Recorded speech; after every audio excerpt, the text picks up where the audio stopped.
আরেকটা কথা হুজুর মনে করাই দিয়েছে হাফেজ সাহেব, যে কুরবানি করার পরে পশুটাকে তাড়াতাড়ি মারার জন্য, দমটা তাড়াতাড়ি বের করার জন্য অনেকেই কিন্তু পশুটার গায়ে কিন্তু জোরে জোরে কি করে, আঘাত করে বিভিন্ন ভাবে, কিন্তু ছুরির ইয়ে দিয়ে মানে বড় বড় করে আঘাত করে এবং পায়ের দিক দিয়ে কিন্তু জীবিত অবস্থায় রগগুলো কেটে ফেলে। এই যে জীবন্ত একটা প্রাণী, এটার কারণে আমার জীবনের গুনাহ মাফ হয়ে যাচ্ছে। এটার গায়ে যে কি পরিমাণ পশম আছে সেটা আমরা জানি না। এই পশমের সম পরিমাণ আমাদের আমল নামায় নেক ঢুকছে, আল্লাহ রাব্বুল আলামিন খুশি হয়ে যাচ্ছে। এবং কাল হাসরের ময়দানে আমাদের এই যে কুরবানি তাকওয়া নিয়ে করে থাকলে এই কুরবানির পশুর শিং খুর এগুলো কিন্তু আল্লাহর দরবারে উঠবে। সুবহানাল্লাহ, আরো জোরে সুবহানাল্লাহ। এইভাবে আঘাত করা কিন্তু জায়েজ নাই, আমরা পশুকে সেইভাবে আঘাত করব না। তো হলো আপনি কুরবানিটা ওয়াজিব হলো মুসলমানের উপরে, কোনো অমুসলিমের উপরে নয়। আরেক দ্বিতীয়ত হলো যিনি মুসাফির ওনার উপর কুরবানি ওয়াজিব নয়, যিনি মুকিম ওনার উপর কুরবানি ওয়াজিব। আবার কুরবানিটা কিন্তু ঢালাও ভাবে সবার উপর ওয়াজিব নয়। যিনি নিসাব পরিমাণ সম্পত্তির মালিক উনি কুরবানি করবে। গরিব ফকির মিসকিন যারা, তারা কুরবানি না করলে কি হবে না, গুনাহগার হবে না। যারা ধনী মানুষ, তবে নিসাব পরিমাণ সম্পদের কথা আসলে কিন্তু জাকাতের ক্ষেত্রে 1 বছর পরিপূর্ণ হতে হয়।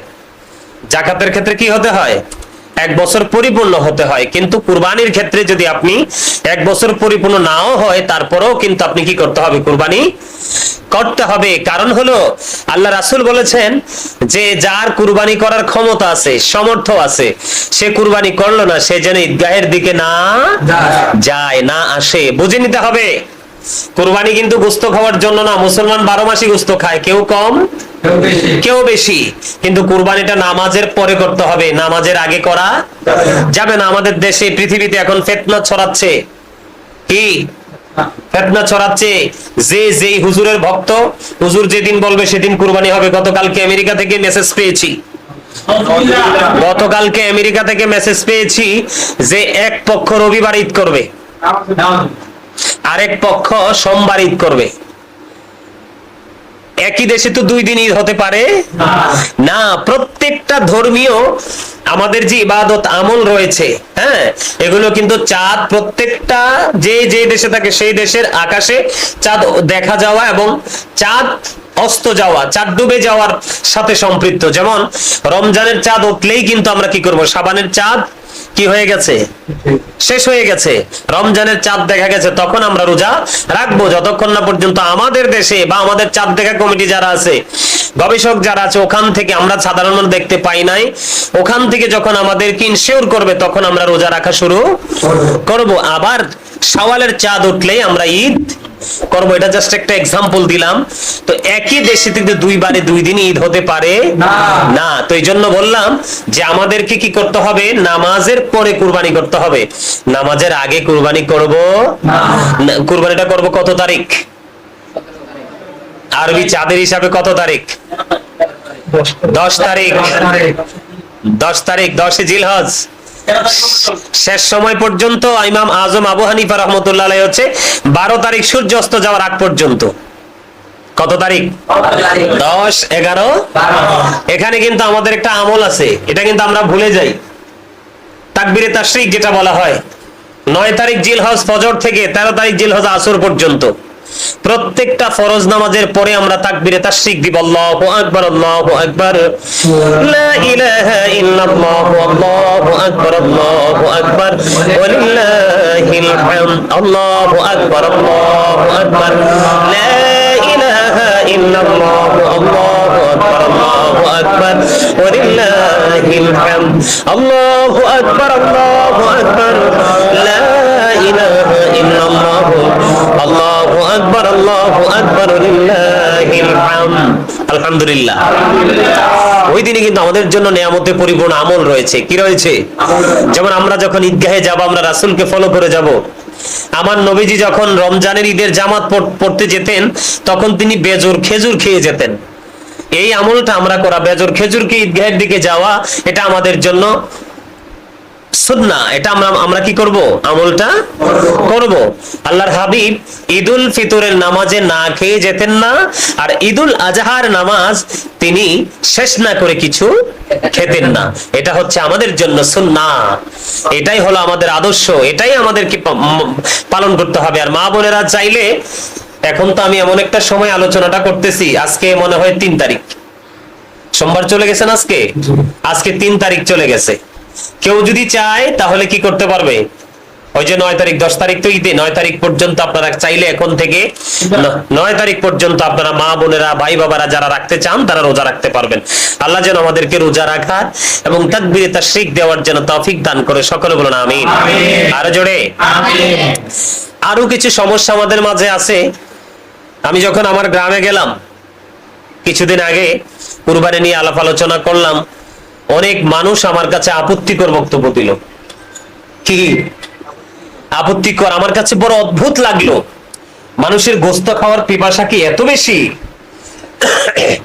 ধরেন 7 জনে কি করলো, 7 জন শরীক একটা গরু দিয়ে কুরবানি দিল।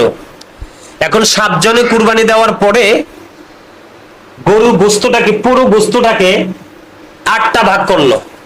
গত বছর নাকি আমাদের এলাকাতে এরকম করছে, কোন হুজুর নাকি ফতোয়া দিছে। কি দিছে? আমি আপনি আমরা তো গায়ের জোরে যা ইচ্ছা তাই করতে পারি না? কিন্তু আসলে পরিপূর্ণ সহি শুদ্ধ পন্থায় সেটা হলো কিনা, সেটাই হলো দেখার বিষয়। এই জন্য আল্লাহ রাব্বুল আলামিন যেই কোনো কথাই বলেছেন, ইয়া আইয়ুহাল্লাযিনা আমানু বলেছেন, ইয়া আইয়ুহান নাস বলেছেন।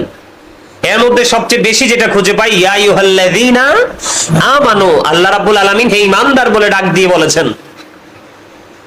সবচেয়ে উত্তম যে পন্থা, কুরবানির পশুটা কিনে জবাই করার পরে গোস্তটা যারা শরীকরা নিবে, সবচেয়ে উত্তম, যেটাকে মুস্তাহাব বলা হয়, উত্তম যে পন্থাটা সেটা হলো গরুটাকে জবাই করে, পশুটাকে জবাই করে গোস্তটা 3টা ভাগে ভাগ করা হবে। কয়টা ভাগে? 3টা ভাগে ভাগ করা হবে। একটা ভাগ আপনার সমাজের গরিব দুঃখী অসহায় মানুষের জন্য, আর আরেকটা ভাগ আপনার আত্মীয় স্বজন যারা রয়েছে দূর দূরান্তে, তাদের কি নাই কুরবানি তারা দিতে, কেউ দিল বা কেউ না দিল সমর্থ নেই, কিন্তু আত্মীয় হিসাবে আপনি আরেকটা ভাগ তার জন্য রাখবেন। তার জন্য রাখবেন। আর একটা ভাগ, যেমন 7 জনে যদি কুরবানি দেন, একটা ভাগ 7 জনে মিলে ভাগ করে নেবেন। সুবহানাল্লাহ। এটা হলো সবচেয়ে উত্তম পদ্ধতি। কি গোস্তটা কি করতে হবে? রাসূল প্রথমে নিষেধ করেছিলেন, পরে বলেছে রাসূল যে 3 দিনের পরেও গোস্ত কি করা যাবে? রেখে খাওয়া যাবে। প্রথমে নিষেধ করেছিলেন, পরে খাওয়া যাবে। আপনি এটা মুসলিম বলেন অমুসলিম বলেন, সবাইকে কুরবানির গোস্ত খাওয়ানো যাবে, এখানে কোনো প্রতিবন্ধকতা নেই। কুরবানির সাথে আকিকা দেওয়া যাবে, কিন্তু আমি সবসময় বলে থাকি, সচরাচর বলে থাকি, এবং আমি আমার পরিবারের যে বাচ্চাদের যে আকিকা দিয়েছি, সেটা আমি আমার রাসূলের দেখানো পথ অনুযায়ী দিয়েছি। আমি কিন্তু চাইলে গরুর সাথে আকিকাটা দিয়ে দিতে পারতাম কুরবানির সাথে, কিন্তু আমি দেইনি। তার কারণ হলো, আমার নবীজি বলেছে কুরবানি তো বছরে একবার, তাও যারা ধনী তাদের উপরে ওয়াজিব, যারা আর্থিকভাবে স্বাবলম্বী তাদের উপর ওয়াজিব, যারা মুকিম তাদের উপর ওয়াজিব কুরবানিটা। হ্যাঁ, কিন্তু আমার নবীজি যেহেতু বলেছে, কারণ বছরে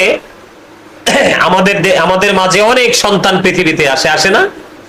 আমার রাসূল যেহেতু বলেছে 7 দিনে মাথার চুল ফালাইবা, নাম রাখবা, আর কন্যা সন্তান হলে 1 বছরের একটা ছাগল দিয়ে একটা আকিকা করে দিবা, আর পুত্র সন্তান হলে 1 বছরের 2টা ছাগল দিয়ে আকিকা করে দিবা। সুবহানাল্লাহ। এজন্য আমাকে যদি কেউ প্রশ্ন করে যে হুজুর দেওয়া যাবে না, আমি বলছি যাবে, দিতে পারবেন, কিন্তু সবচেয়ে সুন্দর হলো আমার নবীজি যে রাস্তাটা দেখিয়েছে সেটাই পালন করা আমাদের জন্য কি উচিত। এটাই হলো সুন্নাহ, এটাই হলো সুন্দর, এটাকে বলে সৌন্দর্য ইসলামের। আমরা যখন অমান্য করব, তখনই কিন্তু আমাদের সব সাইড দিয়ে আমাদের প্রতিকূল অবস্থা সৃষ্টি হয়ে যাবে। আবার আরেকটা বিষয় হলো, আমরা যে কুরবানি পশুটা জবাই করি, জবাইয়ের ক্ষেত্রে কিন্তু পশুকে কষ্ট দেওয়া যাবে না। পশুকে কি করা যাবে না? আর পশুকে কষ্ট দেওয়া যাবে না। জীবিত অবস্থায় চেঁচিয়ে, আমাদের দেশে দেখা যায় জীবিত অবস্থায় চেঁচিয়ে এক জায়গা থেকে আরেক জায়গায় স্থানান্তর করা হয়, এটাও করা যাবে না। অতীব দুর্বল ছুরি, যেটা ধারালো নয়, এইরকম ছুরি দিয়ে পশু জবাই করা যাবে না। কথা কি বুঝে আসছে? এগুলো কি করা যাবে না? করা যাবে না। আরেকটা বিষয় হলো, পশু জবাই করার সময় বিসমিল্লাহি আল্লাহু আকবার বলতে ভোলা যাবে না। বিসমিল্লাহি আল্লাহু আকবার বলে পশুর গলায় কি করতে হবে? ছুরি চালাতে হবে। এগুলো আমাদেরকে মনে রাখতে হবে। আর আমাদের দেশে যখন আমাদের দেশে কি বলবো, লজ্জাও লাগে, আবার না বললেও তো হবে না, মানুষ জানবে কি করে না বললে। আমাদের দেশে কিন্তু মানুষ নামাজ পড়ে এসে আমাদের দেশে মানুষ কি করে, ম্যাক্সিমাম ছেলেরাই দেখছি একদম হাফ প্যান্ট পরে গোস্তের মানে পশু জবাই করে গোস্ত কাটাকুটি বন্টন করতে যায়। ম্যাক্সিমাম ছেলেরাই কিন্তু হাফ প্যান্ট পরে আসে। কি করে আসে?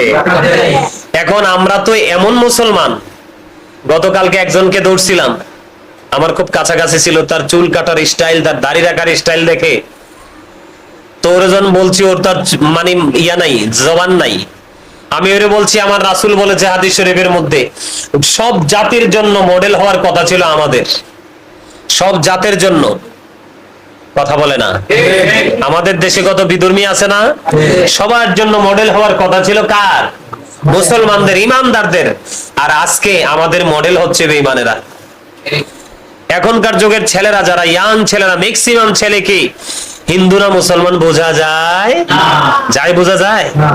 তাদের দাড়ি রাখার স্টাইল দেখলে, দাড়ি কাটার স্টাইল দেখে, এখন এগুলোকে রঙিন করার স্টাইল দেখলে আসলেই কি মুসলমান কিনা, এটাকে সালাম দিব কিনা। এখন সালাম দিয়ে যদি দেখি এটা অন্য জাত, তো কেমন হইলো? ওদেরকে তো সালাম দেওয়া যাবে না। কথা কি বুঝে আসছে নি আমার? তো আমি বলতে চাই, আমরা যারা মুসলমান ইমানদার, আমাদের নাভি থেকে টাকনুর উপর পর্যন্ত ঢাইকা রাখতে হবে, এটা ফরজ। পুরুষের জন্য কি? কথা বলে না। পুরুষের জন্য কি? নাভি থেকে টাকনুর উপর পর্যন্ত ঢেকে রাখা ফরজ। এখন কুরবানি দেওয়া ওয়াজিব। কুরবানি দেওয়া কি ওয়াজিব। এখন গোশত বন্টন করা রাসূলের দেখানো পথ অনুযায়ী এটা একটা সুন্নাহ। এখন এর মাঝখান দিয়ে কিন্তু আমরা ফরজকে জবাই করে ফেলছি গরুর সাথে সাথে। কাকে? গুরুত্বপূর্ণ এক ফরজ আমল, যেটা নাভি থেকে টাকনুর উপর পর্যন্ত কি করে রাখতে হবে? ঢেকে রাখতে হবে, মাস্ট বি। এটা আমাদের জন্য ফরজ। ওয়াজিব এবং সুন্নাহর মাঝে রেখে আমরা ফরজকে কি করে দিলাম? একেবারে জবাই করে দিলাম। এটা কখনোই উচিত নয়। এটা ইসলাম বিরোধী, বড় অন্যায়, বড় অপরাধ। আল্লাহ যেন আমাদেরকে সবাইকে কুরবানি করব আল্লাহর সন্তুষ্টির জন্য, নাভি থেকে টাকনুর উপর পর্যন্ত ঢেকে রাখবো, এটাও আল্লাহর সন্তুষ্টির জন্য। গোশতটাকে যথাযথভাবে বন্টন করব, সেটাও আল্লাহর সন্তুষ্টির জন্য। এগুলো আমাদেরকে কি করতে হবে? মাথায় রেখে কাজ। এই জন্য আমি প্রায় সময় যখন মাঠে আলোচনা বেশি বেশি করি, তখন আমি প্রায় আলোচনা যখন দেখি ওয়াজের ময়দানটা একটা প্রতিকূলতা সৃষ্টি হয়, এই জন্য আমি প্রায় সময় বলি আমার নবীজির ওই হাদিস, আদিবু আওলাদাকুম আলা সালাতি খিসালিল হুব্বি নাবিকুম ওয়া হুব্বি আহলি বাইতিহি ওয়া আলা কিরাতিল কুরআন। রাসূল বলেছেন তোমরা তোমাদের সন্তানদেরকে তিনটি বিষয় শিখাও। এর মধ্যে ফার্স্ট, হুব্বি নাবিকুম, teach the love of the prophet. এরপরে 2 নাম্বার হলো টিচ ফ্যামিলি লাভ ওয়া হুব্বি আহলি বাইতিহি। তারপরে বলেছেন কোরআন তেলাওয়াত শিখাও। কি শিখাও? হ্যাঁ, learn to recite the holy Quran. কোরআন তেলাওয়াত শিখাও। এখানে বিষয় হলো, প্রথমে আমরা বলার কারণ হলো, নবীর প্রতি যখন, রাসূলের প্রতি যখন আমাদের মহব্বত থাকবে, তখনই কিন্তু আমরা রাসূলের দেখানো পথটাকে আমরা অনুকরণ করা একেবারে সহজ হয়ে যাবে। আমাদের রাসূলের প্রেম নাই বিধায়, আর এটার জন্য আমি মনে করি বাবা মা দায়ী। কে দায়ী? এই যে আমাদের আব্দুল্লাহকে কিন্তু তার মা অনেক দূর থেকে এনে এখানে রেখে গেছে। এই যে বাড়ি অনেক দূরে, সে আগে অন্য মাদ্রাসায় পড়তো। তার আম্মু যখন এই নবীর প্রেমের ইতিহাস গল্প শুনছে, পরে পাগল হয়ে গেছে আমার কাছে ছেলে দেওয়ার জন্য, পরে আমাদের মাদ্রাসায় দিয়ে গেল। এই যে আব্দুল্লাহ, আমি মনে করি আব্দুল্লাহর আম্মু যথাযথ দায়িত্ব পালন করেছে। এখন হয়তো সে বোঝে না, একটা সময় কিন্তু সে সব কিছু ক্লিয়ারলি বুঝতে পারবে। যখন সে কিতাব বুঝবে অটোমেটিক্যালি বুঝে যাবে। এটা বাবা মার দায়িত্ব। এটা কার দায়িত্ব? আজকে যদি বাবা মা তার দায়িত্বটাকে যথাযথভাবে পালন করত, তাহলে কিন্তু সন্তানি ভুলগুলো, যেমন আমরা যখন ছোট বা এখনের সব তো হচ্ছে আলাদা। আমরা যখন ছোট ছিলাম, আমি কি বলবো, রাস্তাঘাটে বা কোনো কাজের ক্ষেত্রে আমার মনে হয় না যে কোনোদিন যে মানে হাঁটুর উপরে কাপড় উঠছে। তার কারণ ওই যে ট্রেনিং পাইছি, এই জন্য আমাদের দ্বারা অভিভাবক দায়িত্বশীল রয়েছি, আমরা তাদেরকে শিক্ষা দিতে হবে। যে শিক্ষাটা সঠিক শিক্ষা, আমাদেরকে কি করতে হবে? সঠিক শিক্ষাটা দিতে হবে, তাই তো? কথা বলে না? এখন গোস্ত যে আমরা ভাগ করব, কুরবানির পশুর গোস্তটা যে আমরা বন্টন করব, আর যখন পশুটা যখন জবাই হয়, পশুটা জবাই করার পরে গোস্ত যখন বন্টন করে, একা একা তো আর সম্ভব না। শ্রমিক লাগে, মানুষ লাগে। কি লাগে? মানুষ লাগে। আমরা কুরবানিটা যখন করব, তখন গোস্ত বন্টন করব। গোস্ত বন্টন করার পরে যারা গরুটাকে রেডি করতে যারা নিয়োজিত কর্মচারী হিসাবে কাজ করবে, তাদেরকে কিন্তু গোস্ত দিয়ে, চামড়া দিয়ে কিন্তু তাদের পারিশ্রমিক পরিশোধ করা যাবে না। আপনি গোস্ত দিলে সেটা আলাদা বিষয়, সৌন্দর্যের বিষয়, আপনি গোস্ত দিয়ে দিবেন, কিন্তু তাকে কিন্তু সেই পরিশ্রমের বিনিময়ে আপনি আলাদা পারিশ্রমিক দিতে হবে। এটা হলো কুরবানির সৌন্দর্য, এটা হলো কুরবানির ক্ষেত্রে তাকওয়া। যে পদ্ধতি ইসলাম দিয়েছে আমাদেরকে, সেই পদ্ধতিটাকে আমরা অনুকরণ করব। আরেকটা বিষয় হলো চামড়াটা, পশুর চামড়া যখন আমরা বিক্রি করব, কি করব? বিক্রি করব। এই টাকা কিন্তু কুরবানি দাতা খেতে পারবে না। এটা হক গরিবদের, মিসকিনদের। এখানে আরেকটা বিষয় আছে, যদি নিজেরা চায়, কে চায়? যদি নিজেরা কুরবানি দাতারা চায় এই গরু পশুর চামড়াটা বিভিন্ন প্রক্রিয়ার মাধ্যমে সে ব্যবহার করবে, সেই ক্ষেত্রে আবার নিজে ইউজ করতে সমস্যা নেই। কিন্তু যদি বিক্রি করা হয়, তাহলে এই টাকা গরিবদের মাঝে বিলিয়ে দিতে হবে, তাহলেই কুরবানিটা পরিপূর্ণ হবে। এটা বছরে মাত্র একবার। আমাদের মধ্যে কম্পিটিশন চলে, আমাদের মধ্যে কি চলে? কম্পিটিশন চলে, যে অমুকে 70,000 দিয়ে আনছে, আমি তার ডাবল 1,40,000 দিয়ে আনবো। কিন্তু কুরবানির ক্ষেত্রে কিন্তু এরকম কোন সিস্টেম নাই। আপনি ভালো লাগা থেকে, ভালোবাসা থেকে, আল্লাহর সন্তুষ্টির জন্য আপনি কি করেন? 1 লক্ষ 1.5 লক্ষ দিয়ে কুরবানি করেন, কিন্তু কম্পিটিশনে যাবেন না। কুরবানির যে মূল সৌন্দর্য, তাকওয়ার জায়গাটাকে নষ্ট করবেন না। কোন কসাই দ্বারা গোস্ত কয় কেজি হবে, কত মন হবে, সেটা নির্ধারণ করার চেষ্টা করা যাবে না। আমাদেরকে মাথায় রাখতে হবে, আমরা আল্লাহর দিদার চাই, আল্লাহর সন্তুষ্টি চাই। এখানে আরেকটা বিষয় হলো, অনেকেই যে কোনো কারণে যে কোনো একটা ক্রাইসিসে পড়ার কারণে, সাময়িক ক্রাইসিস, সেটা পড়ার কারণে সে কুরবানিটা নির্দিষ্ট সময়ে দিতে পারতেছে না। সেই ক্ষেত্রে যেই টাকা দিয়ে সে কুরবানি করবে, সেই টাকাটা কিন্তু সে গরিব দুঃখীর মাঝে সদকা করে দিতে পারবে, তাহলেই তার কুরবানি আদায় হয়ে যাবে। সুবহানাল্লাহ, আরো জোরে সুবহানাল্লাহ। এখানে আমি যেটা বারবারে বলতে চেয়েছি, এখানে একটা বড় বিষয়, সেটা হলো তাকওয়ার বিষয়। কিসের বিষয়? আর কেউ যদি চায় যে হুজুর আমি কুরবানি করেছি, আমি কি করেছি? কুরবানি করেছি, আমি এক টুকরো গোস্ত খাবো না, আমি পুরো গোস্তটাই গরিবদের মাঝে সদকা করে দিব, তাহলেই কুরবানি হবে। কুরবানি কোনো সমস্যা হবে না। এখানে মূল বিষয় হলো যে আল্লাহ রাব্বুল আলামিন চায় আমরা কুরবানি করি, আর এই কুরবানির দ্বারা কিন্তু আমরা আল্লাহর আরো এক ধাপ আল্লাহর নিকটবর্তী হয়ে যেতে পারবো। আল্লাহ রাব্বুল আলামিন যেন আমাদেরকে সব ধরনের আইন মেনে, বিধান মেনে, সুন্দর সুষ্ঠু একেবারে মস্তিষ্ক নিয়ে আমরা যেন সুন্দর ফুটফুটে পশু দিয়ে আমরা যেন কুরবানি করতে পারি। আল্লাহ যেন আমাদেরকে সেই কুরবানি করার তৌফিক দান করে। সকলে বলুন আমিন। আরো জোরে বলুন আমিন। বিশেষ করে গরু জবাই করার সময়, পশু যেটাই আপনি দেন, পশু জবাই করার সময় কিন্তু যদি কোনো আলেম দিয়ে কুরবানি করান, তাহলে কিন্তু পশুর সামনে রাখতে হবে। কুরবানি দেওয়ার সময় কি করতে হবে? হ্যাঁ, কিস্তি তুললে কুরবানি দেওয়া যাবে না, পারিশ্রমিক দিয়ে দিলে হবে, কোনো সমস্যা নাই। তবে জবাই করার সময়, ওই যে বললাম, জবাই করার সময় সচেতন থাকতে হবে।